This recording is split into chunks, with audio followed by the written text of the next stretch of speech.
সোনাইয়ে গৃহবধূর রহস্য মৃত্যু, খুনের অভিযোগ বাবার বাড়ির লোকদের। কাছাড় জেলার সোনাই থানা এলাকার নগদী গ্রাম চাঁদপুর জেপের বেড়াবাগ তৃতীয় খণ্ড গ্রামে এক গৃহবধূর রহস্যজনক মৃত্যুকে ঘিরে চাঞ্চল্য ছড়িয়েছে। মৃতার পিতৃ পরিবারের অভিযোগ, স্বামীর অবৈধ সম্পর্কের জেরেই তাকে হত্যা করা হয়েছে।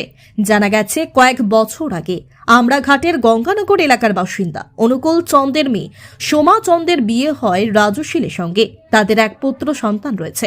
পরিবার সূত্রে দাবি, দাম্পত্য কলহ চলছিল দীর্ঘদিন ধরে। বৃহস্পতিবার সকালে সোমার নিথর দেহ ঘরের ভেতরে পড়ে থাকতে দেখা যায়। খবর পেয়ে সোনাই পুলিশ ঘটনাস্থলে পৌঁছে প্রাথমিক তদন্ত করে। ম্যাজিস্ট্রেট পর্যায়ে তদন্তের পর মরদেহ ময়না তদন্তের জন্য শিলচর মেডিকেল কলেজ হাসপাতালে পাঠানো হয়েছে। ঘটনায় এলাকায় ব্যাপক চাঞ্চল্যের সৃষ্টি হয়েছে। মেয়ের বাবা নি আপনি? ওই স্যার আমার কি ঘটনা কি হয়েছে?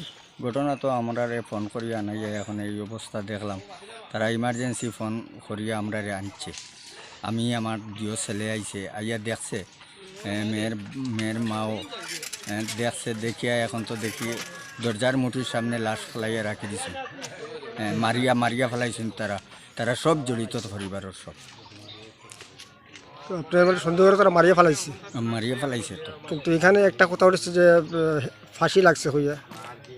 ফাঁসি তো এইটা এখন বর্তমানে তো আসুন থানা পুলিশ আসুন, তারা তদন্ত করে দেখবো মারিয়া ফালানি না ফাঁসি লাগরা, এখান তো তারা জান।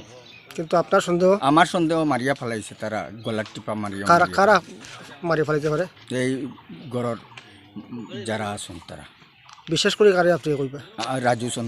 রাজু শীল আপনার? আমার মেয়ের জামাই হইলে তারা ভাই আছে, মা আছে।